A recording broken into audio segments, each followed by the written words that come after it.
Hoy, cuando todo el mundo se enteraba que iba a estar el Rubio Peronista con nosotros, decíamos Gustavo Berger. ¿Te conoce más como Gustavo Berger o ya tenés tan incorporado el Rubio Peronista que nadie te llama Gustavo? No, me dicen Rubio todos. Es que más, yo creo que gritan Gustavo y yo no me doy vuelta. Está bien. ¿Es bueno, es positivo o no?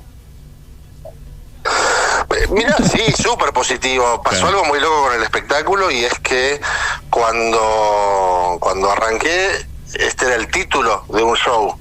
Y fue tal la repercusión que se convirtió en mi seudónimo, así que más que positivo.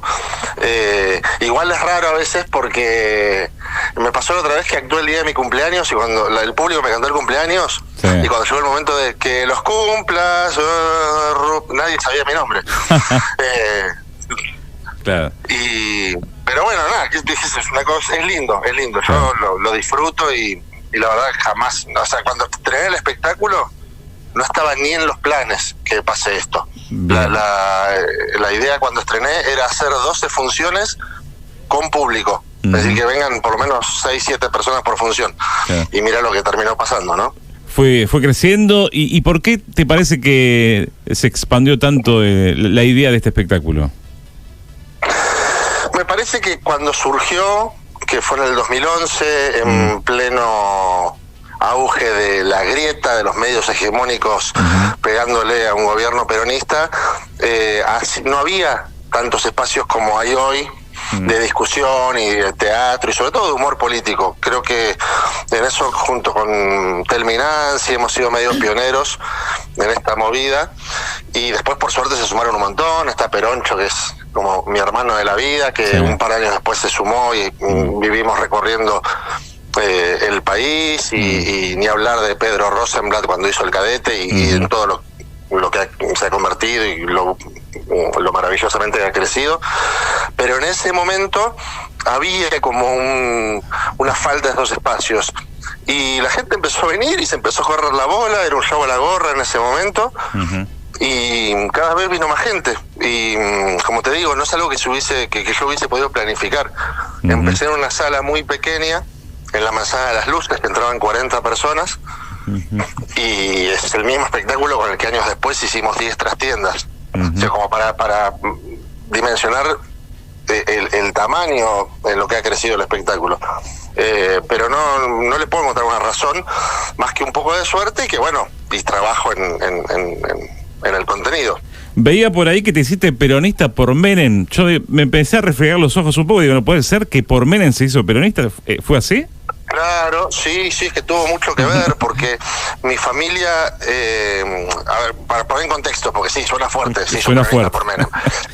Claro. A mí me mandaban a una escuela privada. Fue una familia de clase media de Olivos. Típica familia que quiere cagar más alto que el culo y me mandaban a una escuela recontra top creyendo que eso era la mejor educación para mí, ¿no? Es como, bueno, es algo que al día de hoy se sigue sosteniendo, ¿no? Como esforzate para darle la mejor educación y capaz la mejor educación no es pagar más, es encontrar dónde están los mejores profes, pero bueno, eso es otra discusión. En los 90 ambos padres, o sea, mis padres pierden el trabajo. Y no les quedó más remedio que mandarme a la escuela pública. Claro.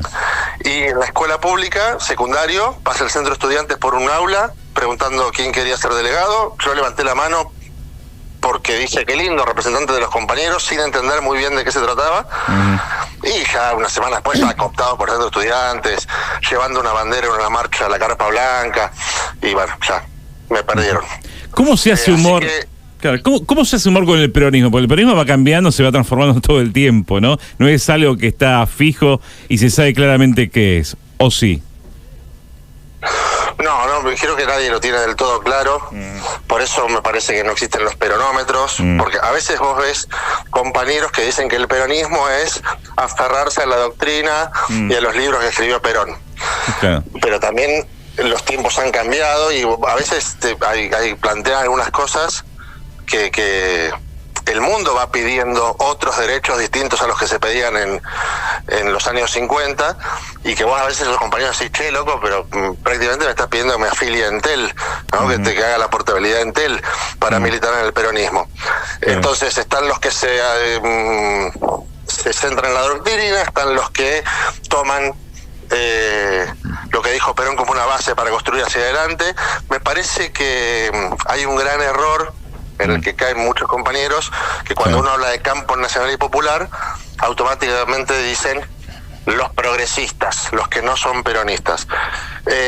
A mí me gusta reírme de nuestras contradicciones, que tenemos un montón, y vaya si las contradicciones hacen reír, de ir con un candidato, que ese candidato sea el enemigo, de apoyar a alguien, que ese alguien después nos juegue en contra, de las posiciones absolutas que a veces también nos hacen claudicar o meter la pata.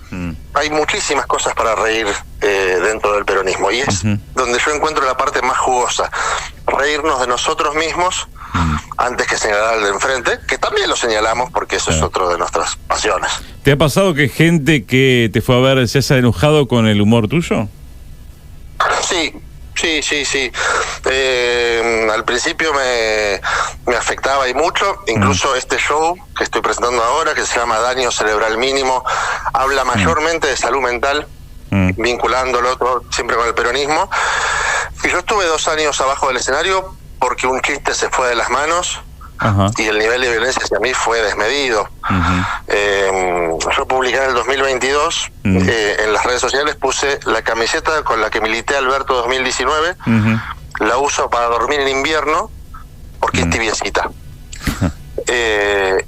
Y en ese momento, cuando todavía algunos decían no, está bien lo que decís, pero en realidad si vos escribís un chiste lo estás erosionando y va a venir la derecha por culpa de tus chistes, con ese argumento se desató una ola de comentarios que terminó con la gente enojada, cual turbo iracunda, publicando mi teléfono y con amenazas de que me iban a cagar a trompadas en una marcha en mi WhatsApp, ¿no? Y para mí eso fue como un límite, y estuve 2 años sin actuar, como tratando de recalcular, de entender qué estaba pasando. Con el tiempo entendí que esto es una violencia que proponen las redes hoy en día y que, bueno, no es exactamente dirigido a mí, pero es muy común que la gente se enoje. Y es muy común que la gente te mande la mierda antes de decirte no estoy de acuerdo con vos. ¿No? Como que pareciera que todo es intransigente, y todos a veces nos equivocamos, podemos tener opiniones diferentes y es más fácil charlar y convencer al otro. Pero si vos de movida asumís que el de enfrente no va a cambiar y que vos tampoco, no hay política. Hay gente que cree que eso es hacer política, y la política siempre fue el arte de generar acuerdos. Y en esos 2 años que te bajaste de los escenarios, ¿qué pensaste en ese tiempo? Fueron años muy oscuros, la verdad. Yo había perdido en realidad no es que había perdido la pasión por hacer lo que más me gustaba, sino que me faltaba el último paso.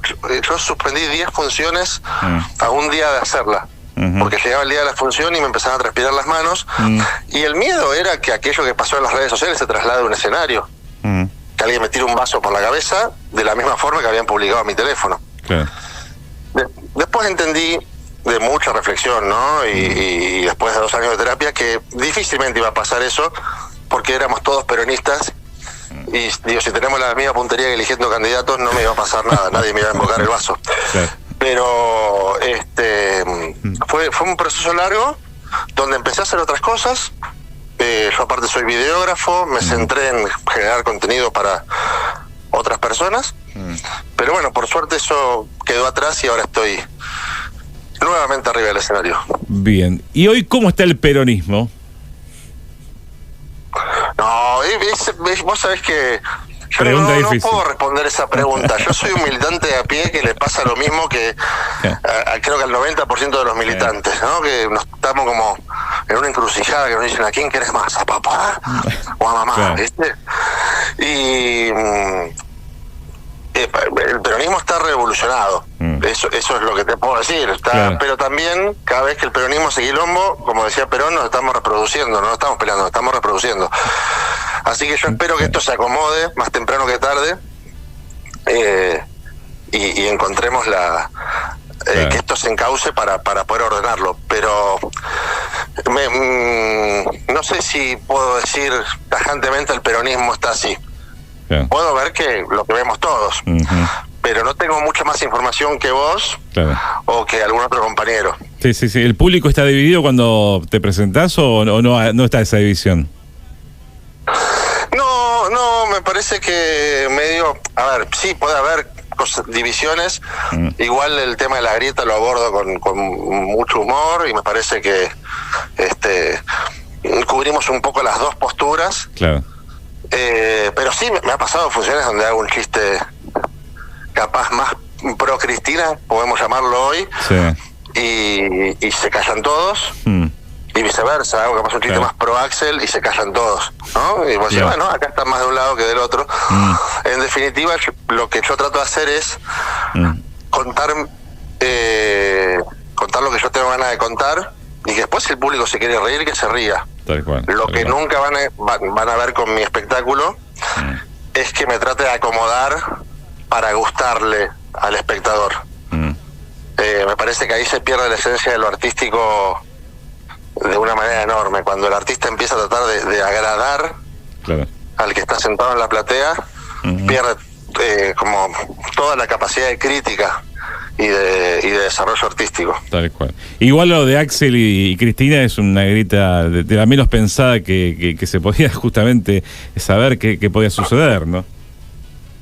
No, claro, sí, pero que por eso te digo, ni uno lo termina de entender. Yo a veces veo las redes sociales y veo compañeros que quiero mucho, que han quedado o de un lado o del otro en el armado político, insultándose como si el otro fuera militante de la Libertad Avanza. Y te juro que estoy desconcertado, porque es como, che, marchamos todos juntos el 24, nos hemos encontrado en 1000 manifestaciones, hemos corrido de la policía en más de una represión. ¿Cómo puede ser que esa persona ahora sea tu enemigo? A mí me cuesta creerlo y yo me niego a pensar de esa forma. Entiendo que hay una disputa de poder, entiendo que se está discutiendo la conducción, y me parece que lo tienen que resolver quienes estén en esos puestos para resolverlo, que meterse desde acá no aporta nada, porque no es que si el rubio peronista dice A, se encuadran todos. Claro. Entonces, nada, estoy tan desconcertado y tan a la espera como todos los militantes, creo. Tal cual.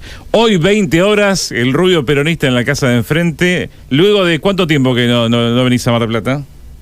Y creo que desde el 2018 no voy a Mar del Plata. 2018. Así que 7 años. Ha pasado el tiempo. Ha pasado el tiempo, así que los espero ahí. Se consiguen entradas en puerta, quedan algunas todavía. Perfecto. O pueden comprarla anticipada por el sistema Passline. También hay entradas ahí. Bien, 20 horas en la casa de enfrente. Bien, nos vemos esta noche.